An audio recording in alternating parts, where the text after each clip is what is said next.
Hi, I'm Vanda Crosley.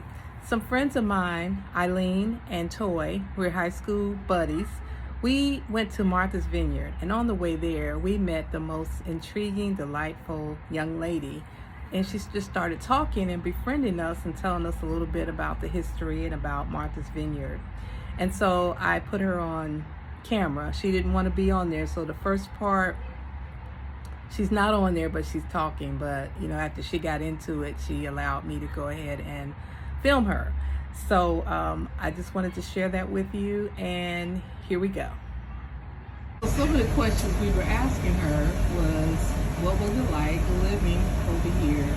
You're from Jamaica. What's it like living out here in this cold place? This cold place. It's cold now. It's not going to be cold all summer long. What is your experience been, good or bad? Be honest. Well, it's honestly a culture shock being from the tropics where every day is just like a cool climate when you just have to make use of like a few months out of the year to get some fun, to get some sun. It's kind of weird. Then the wardrobe changes. Like for most of the year, it's crazy. A lot of spending too. Yeah, when you're from up north, you gotta have the winter clothes, the summer clothes. Yeah. I know in Chicago we take advantage of the summer. It's only here for 2-3 months. Yeah. And then it gets cold. So living on an island. Well, you're from Jamaica, so that's an island. So Yeah. that's probably no different. What do you do for entertainment out here? Here, because it's so tourism based, it's just your friends. Like you just have to have friends, and you guys just go to the beach and know what to do and know where to chill, and just take advantage of the spots as locals, with friends. Basically, that's what I do for me. Okay. What other questions? That your travel friends would want to know about the food and the food. You said a great place to eat was, what's the name of that restaurant? Ocean View, and in the height of the summer, there's Nancy. On a day-to-day snacking base, you have the Bobby B's that delivers for you too. So we don't have any big franchises there, but you do have local places that try their best to give you all the services that a regular Burger King or McDonald's would offer. None of those fast food joints over there. Huh? None of those fast food joints. No, none of those fast food. We don't have Uber Eats. We don't have DoorDash. No, none of that there. Okay. Everything is like mom and pop. Yeah, we have a Stop and Shop though. We have a Stop. We have a liquor store. Yes, that is a must. That's a must. You said everybody over here drinks. So. What other questions? What about since Jamaicans are very much into hairstyles and hair fashion, what do you all do for that on the island? Well, actually, I'm a hairstylist on the island because it's very limited there. Okay. You don't have a lot of black hair care. You don't have a lot of black nothing. So most people would come off the island to Cape Cod and just get their nails and their hair done. So I was there and I saw the demand for that, and I just set up a shop in my basement, and it was going really good. I had clients like artists because they had dreadlocks, and I knew how to do dreadlocks, and I had doctors come to me, and they would not care how much they paid because they were so surprised that the traveling cut down drastically because they could get it on the island. So it's a few persons that specialize in hair care there, but the issue is certain things it blooms in the summer. So when they don't have to be going on the road anymore, the winter it's just simple, laid back. They come to you once every month, so it's not that sustainable over there. Yeah, but you don't, like, you would see a lot of salons, and you can see from there it's just like basically Caucasian hair and whatever. So it's not a lot of black hair care. You have to order most of your stuff off Amazon for black hair. There's a Jamaican grocer that sells like authentic Jamaican foods, like Aki Tree grocer, where you can go and you can get stuff. They have a hair section, they have different sections there. So that's a plus for you, but it's still limited in a certain sense. And maybe what job opportunities are here on the island for African Americans? Are there any? Yes, there's a lot, honestly. It's just like how a person applies themselves. I have friends that are front decks at the airport. I have friends that are front decks at hotels and stuff. But certain like persons, because it's so tourism driven, maybe, I don't know if they like to stay in the background. So you have a lot of persons doing landscaping, housekeeping, those immigrant-based jobs, but No educational institutions here, Yes, or you have some? You have an high school here, you have a primary school. You do have Highland kids that come off the island.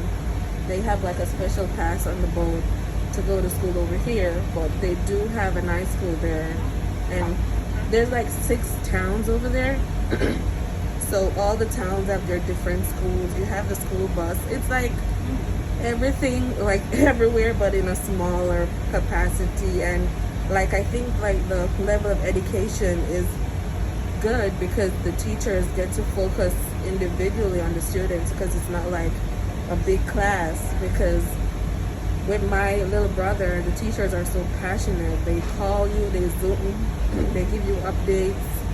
It's just like personal, so the kids, like, they improve so well there. And they have like a good school support. In the pandemic, the principal would send cards to the students. It's like just a nice small little community, but it's just not like maybe for. You sure I can't put you on camera? Huh? You sure I can't put you on camera? Because you're doing an excellent.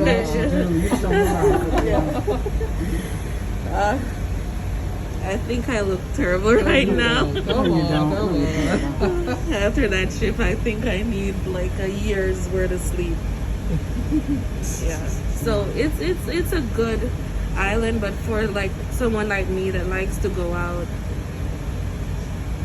it might be get annoying to go sightseeing there because you have beautiful sights like the Gatehead, like up Aquina, Katama, some different areas are really nice.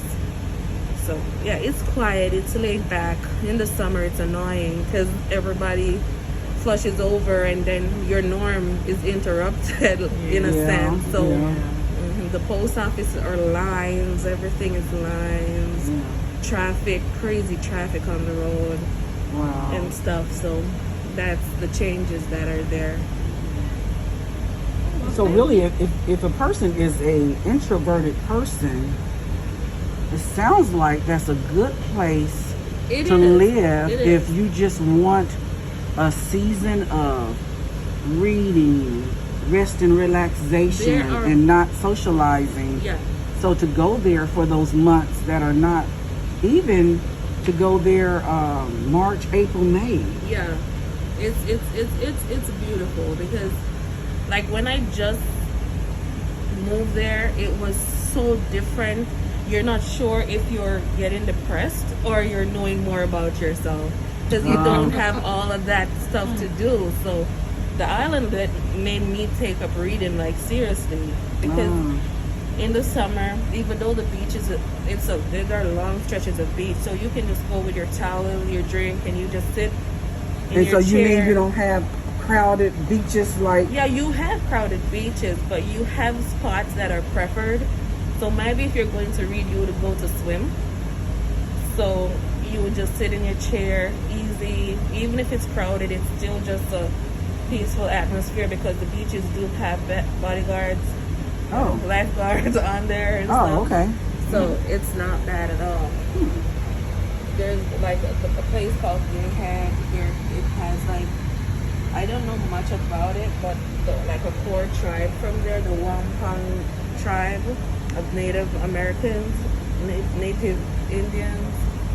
Yeah, they have like the gay head place that has such rich history, and they have cultural things on sale there. So it's like you get a little trip out in your own home of like, yeah. So what do you know anything about Oak Bluff? Oak Bluff, not much, but like most of the action, the club, like Oak Bluff would be like the place to be in the summer. I've been there like 2 years, so I don't know in depth. And my second summer was a pandemic summer, so I don't really know. But going in Oak Bluff alone, you can see that it's like the place for entertainment mostly, because Edgartown you have nice places to eat, hotels and stuff, but in Oak Bluff you would see some clubs opening up, a lot of restaurants, and yeah, it's just more visitor friendly to me. Like if I was a visitor, I would go there.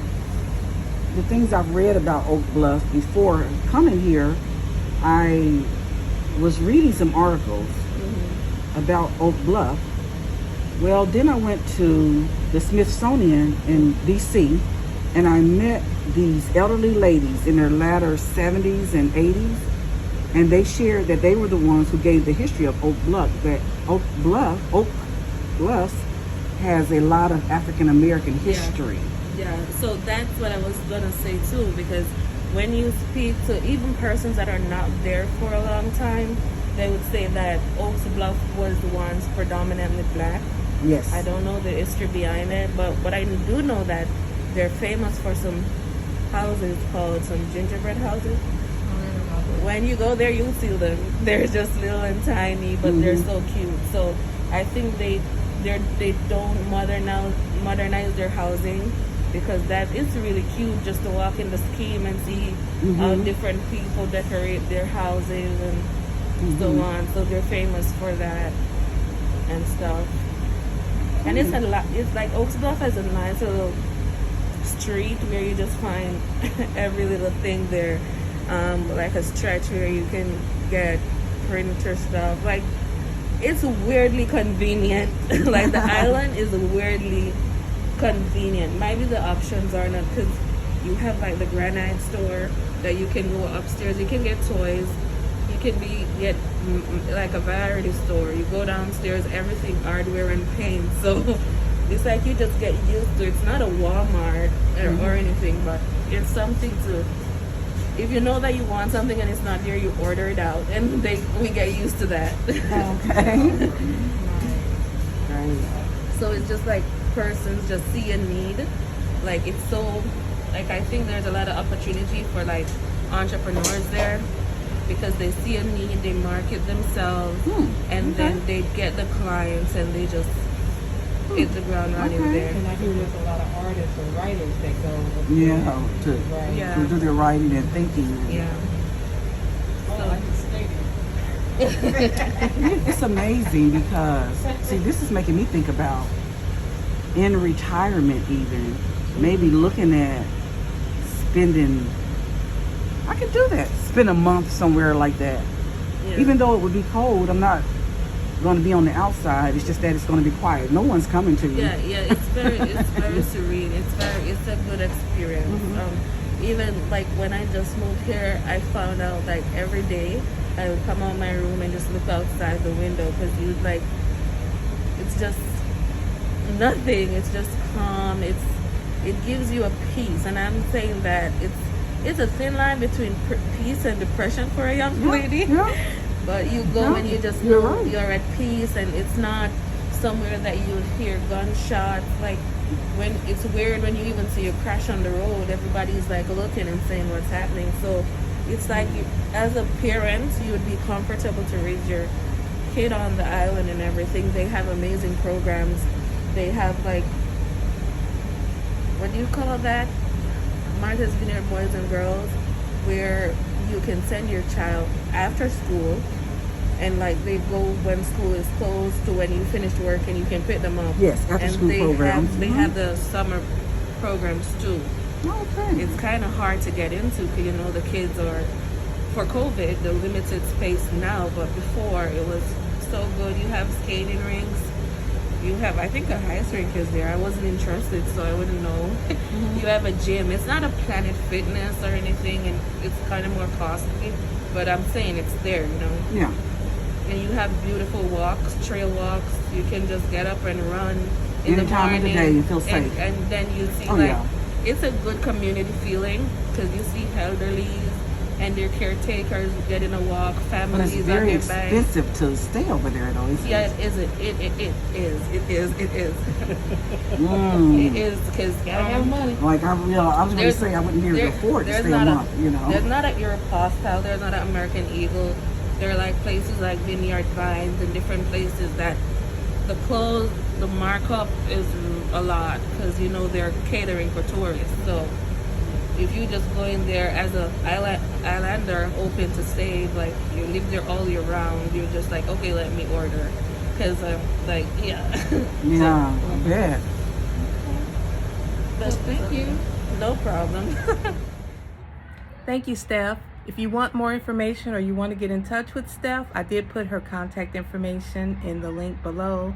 So please like and subscribe to my channel for some more intriguing conversations with interesting people. Thank you.